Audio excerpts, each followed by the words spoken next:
Blood-curdling screams. I mean, me and Adam, we just fucking book it. We don't even look back. That's when everything just kind of dims back to darkness.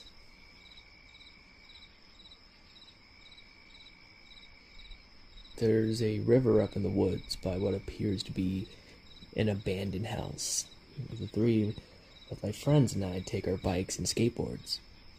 It's hitting near 11 o'clock at night, so it's Hector, Aiden, Adam, and I.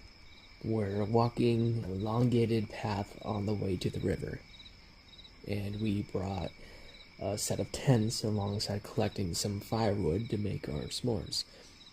By the time we get there, we've made it just in time for the moon to peek its way through the clouds, making everything appear more clear to our surroundings. We set up our tents and attempt to make our s'mores.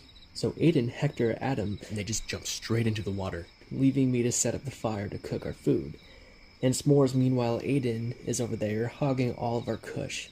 It wasn't until 20 minutes go by that I finally get the fire going. And I hear branches crackling. Like, someone stepping on a twig. To my left, where the tree line is, it sounded like someone was walking up to our site. So I grabbed the flashlight and pointed our direction. It was really difficult to make out, but it appeared to be what looked like a white cat, just sitting there, far past the tree line, at a little hollow. It looked back at me as I gazed at it. For some reason, it just gave me the creeps. But I had to attend to the fire and food, so 30 minutes go by. We're all swimming in the river. There's a little jump-off cliff on the right of us where Aiden climbs to the rockway, and before he jumps, he turns around towards the tree line where he was standing at for a sec, then looks back at us with a concerned expression on his face. He makes a comment about a raccoon or something before jumping off into the water. It didn't hit me until I remembered that shivering image of that white cat just staring at me deep in the woods. So I asked Aiden what the fuck he saw, and he said he's seen what looked like maybe a raccoon just sitting there at the tree line, staring back at him. So, for some reason, it just bothered me. That wasn't until Adam and I get out of the water. Meanwhile, Aiden and Hector stay in the water, finishing off a joint.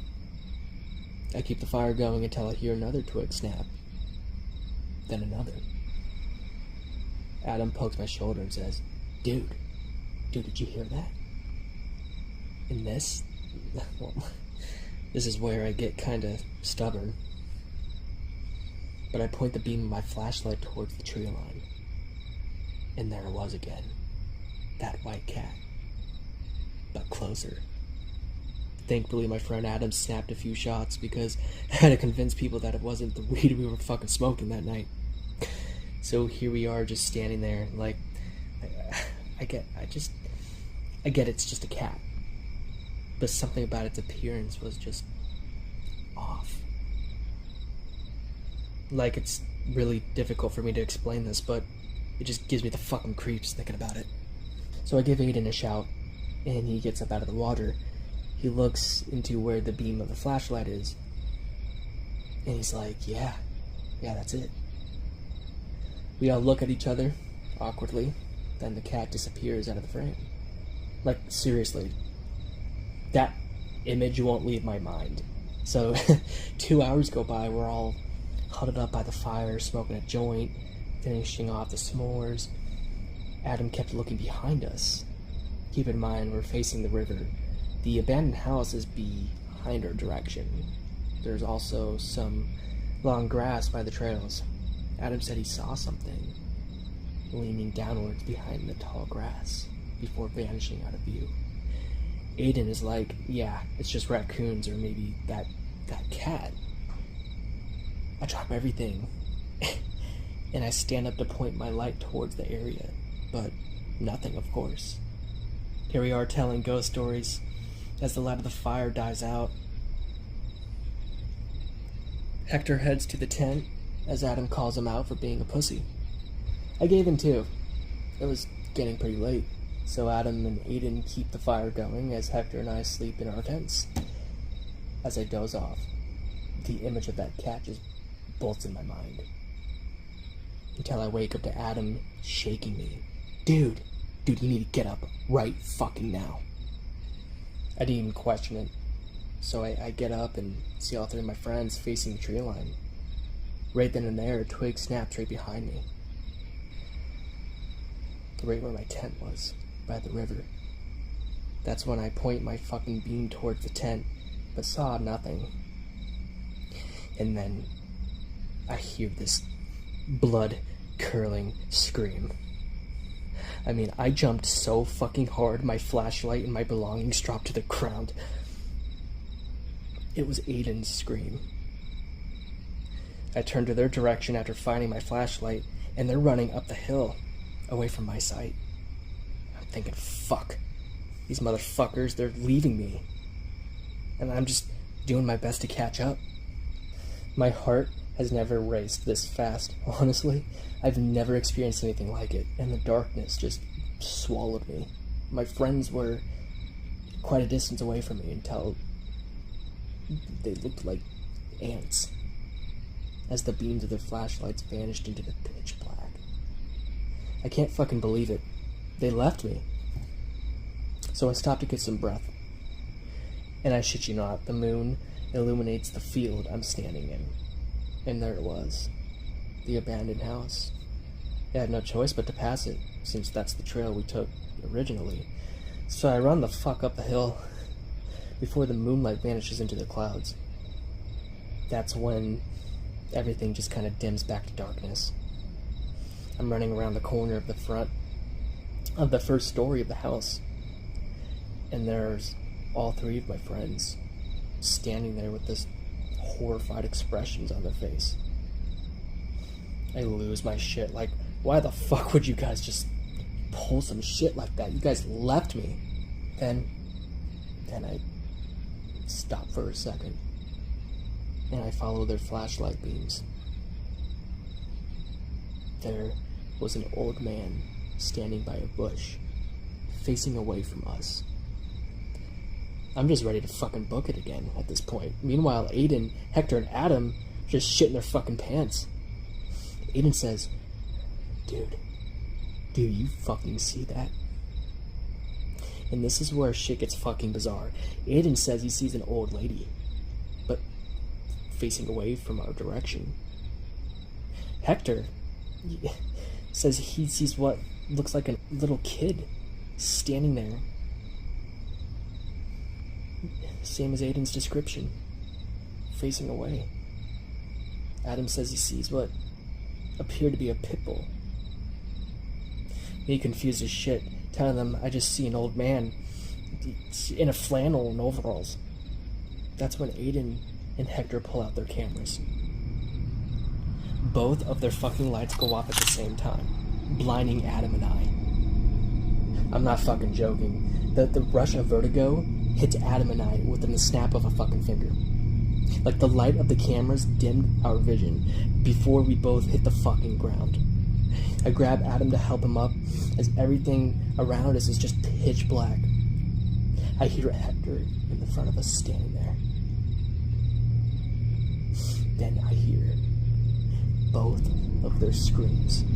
Blood-curdling screams. I mean, me and Adam, we just fucking book it. We don't even look back. Mind you, we can't see shit. Because then a big knock on my head. Then nothing. I awaken to the police, ambulance, hauling me on a fucking gurney. They said while I was running, I came across a tree. They never found Hector or Aiden. But Adam and I, we were interrogated. We were charged for trespassing. After that, Adam never talked to me again. A few months later, I get my shit together. Found myself a job at a hotel, only 30 minutes away from the spot we were camped at. I'm good friends with the manager, too. So on a Friday night, I get a call from my manager about some sick coworkers. I didn't argue, so I had to pull a day and night shift by myself at the front desk. It's 2 o'clock and I see Adam and his family with 2 dogs enter the lobby. My gut dropped, just waiting for some shit to happen. That's when Adam gives me this smirk. Well, small world, eh? We chit-chatted after checking them in, minus a dirty look that his parents gave me, which is a long story. We go outside the lobby to smoke a joint, catch up. He mentions he's going to the swimming area. So, we usually close up by 10 p.m., but since I'm the only one working, I gave in and said fuck it. The lounge is right in front of an aquarium of fish. Behind that is a gym. Once you enter the gym, there's a door that leads you to the swimming area. So it's 10 o'clock at night. I'm sitting at the front desk where the security cameras are at. And there's my friend just chilling at the pool. Keep in mind, he's the only person in the area, and I'm all alone at the front desk. It was really fucking quiet that night. So I walk back to the office to catch up on some paperwork.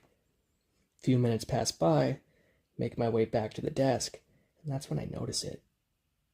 On the security cameras, there were 6 people. Like, I don't know why my instinct didn't tell me right away, but maybe I missed them passing by the front desk. Because I was occupied in the back office. But I didn't mind it at the time. Meanwhile, Adam is just floating in the pool on his back, just minding his own business. Then I noticed that the people were standing in the same spot. But it was like they were surrounding the pool. And then that nasty image of that old man standing by that bush just hit me. So I run up to the gym door. I fucking booked it, and my key card wasn't working. I realized I left my keys at the front desk. So I try my best, straining my eyes towards the glass door that leads to the pool area. Just enough to see where the people were standing. But nobody was there. I run back to grab the keys before turning the corner, and I realize at the cam, the people were gone. Out of sight. And so was Adam.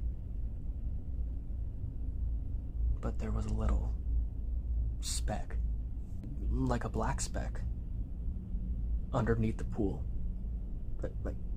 Like a figure of some sort. I'm thinking shit. And that's when it hits me.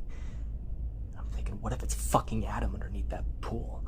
So I book it to the gym door, unlock it as fast as I fucking can, and then I stop dead in my tracks. I'm facing the glass door that leads to the pool area. Somebody has shut off the lights in the pool area. I mean, it was pitch fucking black. That's when I open the door. And keep in mind, I'm scared shitless standing at the front of the doorway ready to book it. I point my phone light at the pool.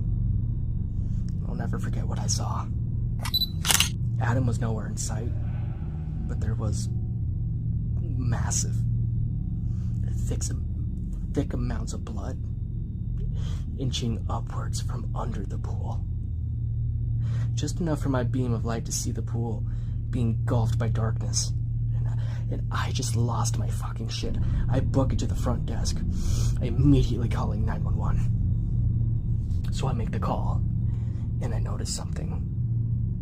So in the front of the lobby, having our little hangout spot in the hallways. Keep in mind, this is a massive hotel, so the halls feel extended in some sort. I really just hate having to remember this. The lights in the hallway were shut off. I know. This is where you all tell me to get the fuck out. So I'm lurking towards the hall with my light, looking for a switch. That's when I hear Adam's voice. Help. Help me. Like, it was faint at first. And then it comes again. Help me. Like, this time, it sounded like one of those text-to-speech voices, but like in Adam's voice. Like, I don't know how to explain it, but it made my fucking hair stand up.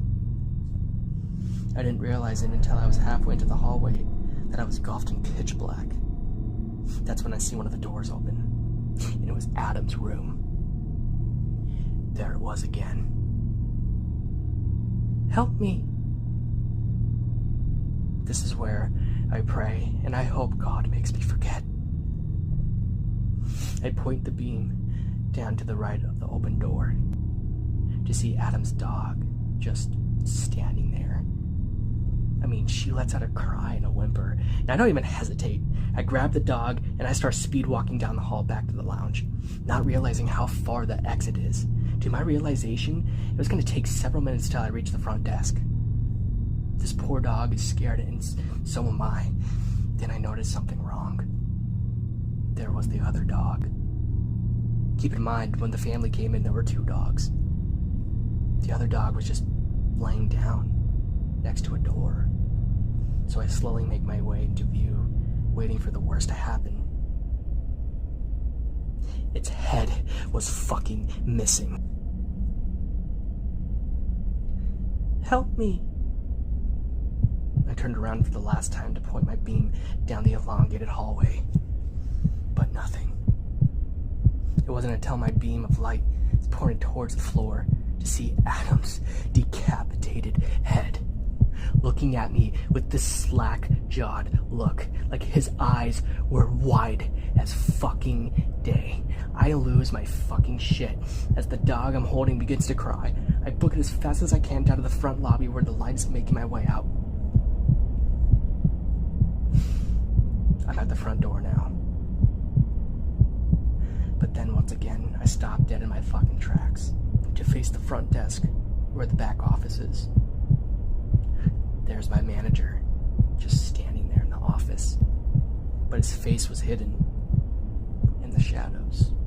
The light in the office was shut off, but he was standing slightly at the doorway by the light, not enough to see his facial features, but his shirt, his uniform, his pants was visible. That's when I shine my light one more time to see his face. And that was the last time I was at that hotel. Adam and his family were never found, including a few guests. My manager was upset that I quit, but he understood. So, the next day, we got coffee. We chit-chatted for a bit, and I had a difficult time giving him eye contact, and he noticed it. My overactive imagination made me think he was gonna take off his face and reveal dog features or some shit. But I told him, after a rough year, it's time to move states and start a new life. He didn't argue. After our split, I get in the car and drive off. And I look in the rearview mirror, and I see him just standing there with this wide-eyed smile. I got that same feeling I got at the hotel, and I floored it the fuck out of there. That face. That goddamn fucking face. It's been 2 years since my move, and I really miss my friends, and I'm so sorry, Adam. You will always be remembered.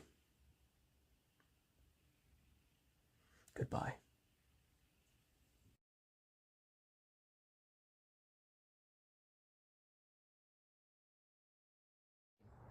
Richie Hayes.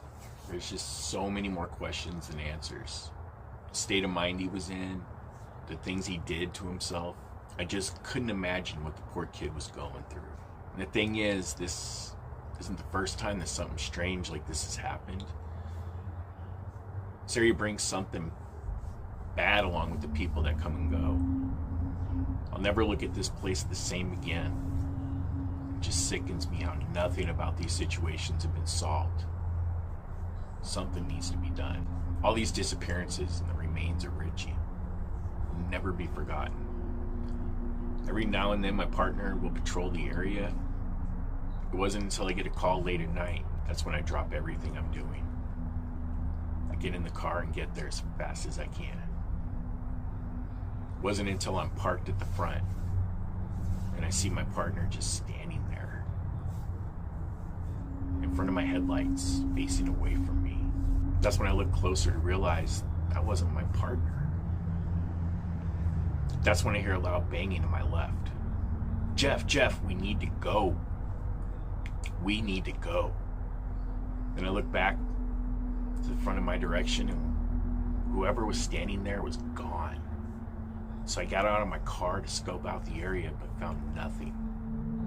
The basement door was latched shut. I told him, dude, go home. And he said that nobody was there when he saw the basement door open. But he heard a voice. Somebody was talking to him. So he got closer to the door to hear what they were saying, assuming he was in the middle of somebody breaking in. It's when he recognized the voice.